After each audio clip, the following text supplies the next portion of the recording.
Update sa nawawalang pageant contestant at kanyang nobyo, may videong ipinadala sa pulisya na posibleng makatulong sa investigasyon. At kahit walang nakitang flammable substance sa nasunog na sinakyan ng dalawa, hindi sinasantabing sinadya ang sunog.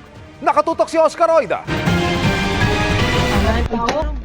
Masusing pinag-aaralan ngayon ng Capas Tarlac Bureau of Fire Protection ang lumutang na video na ito kung saan makikitang nilalamon ng apoy ang SUV na sinakyan ng nawawalang magkasintahan na beauty pageant contestant na si Geneva Lopez at Israeli national na si Yitzhak Cohen.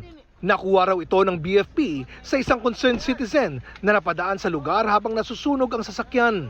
Ayon sa BFP, malaki umano ang may tutulong nito para matukoy kung saang bahagi ng sasakyan nagsimula ang sunog.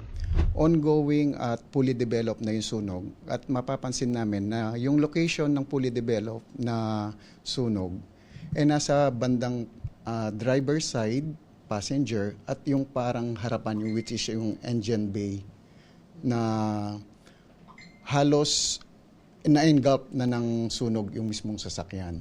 Tila consistent umano sa mga nakuha nilang ebidensya sa nasunog na sasakyan. Halos lahat itong mga debris na naisubmit namin sa National Headquarters, maraming papel sa bandang harapan. As per dito sa mga investigador natin na nakakuha, parang may mga TCT at mga notarized documents sa mga lupa. Nawala ang magkasintahan matapos umunang puntahan ang lupang kanilang bibilin sa Capas Tarlac. Samantala, negatibo naman sa flammable substance ang mga debris na kinolekta sa nasunog na sasakyan. Pero ayon sa Capas BFP, hindi raw ito nangangahulugan na hindi sinadya ang pagsunog. Pwede pong lagyan ng mga combustible material like yung mga papel. At ayon nga po dun sa mga investigador nating bumbero ng Capas, may marami silang nakitang mga abo doon na parang mga papel. Sa case conference ng PNP Tarlac Provincial Office, bumuo ng isang special committee on missing persons para mapabilis ang paglutas sa kaso.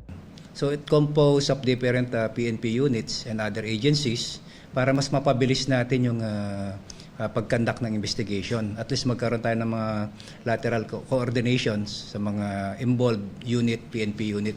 Isa rin sa tinitingnan, baka lumabas ng bansa ang magkasintahan. Actually, pina-check din natin sa Bureau of Immigration kung may flight sila. Ganon din sa seaport.